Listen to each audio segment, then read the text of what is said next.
Hello friends, स्वागत है इस वीडियो में। आज का टॉपिक है फेस लॉक सेट कैसे करें। मेरे पास लावा का फ़ोन है और लावा के फ़ोन में फेस लॉक सेट करेंगे तो बताने वाले आप मेरे चैनल को सब्सक्राइब कर लीजिएगा और मेरे को अवश्य कर लीजिएगा। फ्रेंड्स, आपको फेस लॉक सेट करने के लिए सबसे पहले आपको सेटिंग का ओपन करें। इसके बाद आपको यहाँ पे सिक्योरिटी का ओपन करेंगे।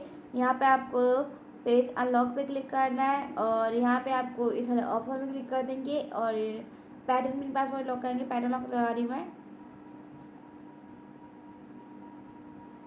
और यहाँ पे कोई चूज़ करेंगे, लॉक स्क्रीन चूज़ करेंगे यहाँ पे। फिर आपको स्टार्ट इनर पे क्लिक कर देंगे, ओके पे क्लिक कर देंगे और फेस दिखाना है।